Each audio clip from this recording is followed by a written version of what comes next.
Hi hello, എല്ലാവർക്കും സുഖമല്ലേ? ഞങ്ങൾക്കും സുഖമാണേ. അപ്പോൾ ഇന്നത്തെ സുന്ദരി കണ്ടോ? ഫിറ്റോണിയ എന്ന് പറയും, അല്ലെന്നുണ്ടെങ്കിൽ നെർവ് പ്ലാന്റ് എന്നും പറയും, പിന്നെ അല്ലെങ്കിൽ മൊസൈക്ക് പ്ലാന്റ് എന്ന് പറയും.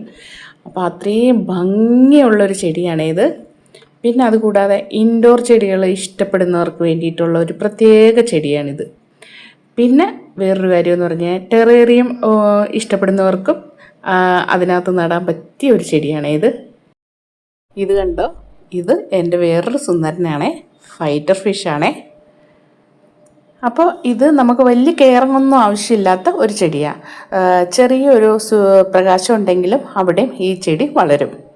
അപ്പോൾ നമുക്ക് വീട്ടിനകത്തൊക്കെ വെച്ച് പിടിപ്പിക്കാൻ നല്ലൊരു ചെടിയാണ് ഇത്. വെള്ളത്തിലിട്ട് 2-3 ദിവസം കഴിയുമ്പോഴത്തേന് വേര് പിടിക്കും. അതല്ല മണ്ണിലാണ് വെക്കുന്നതെന്നുണ്ടെങ്കിൽ മണ്ണിലായാലും നട്ട് കഴിഞ്ഞാലും വേര് പിടിക്കും. കുറച്ചും കൂടെ ഈസി ആയിട്ടുള്ളത് വെള്ളത്തിലിട്ട് വേര് പിടിപ്പിക്കുന്നതാണേ. അപ്പോൾ ഇത്രയേ ഉള്ളൂ. വീഡിയോ ഇഷ്ടപ്പെട്ടാലോ ഒന്ന് ലൈക്ക് ചെയ്യണേ, കമൻറ്റ് ചെയ്യണേ, സബ്സ്ക്രൈബും ചെയ്യണേ. Okay, thank you.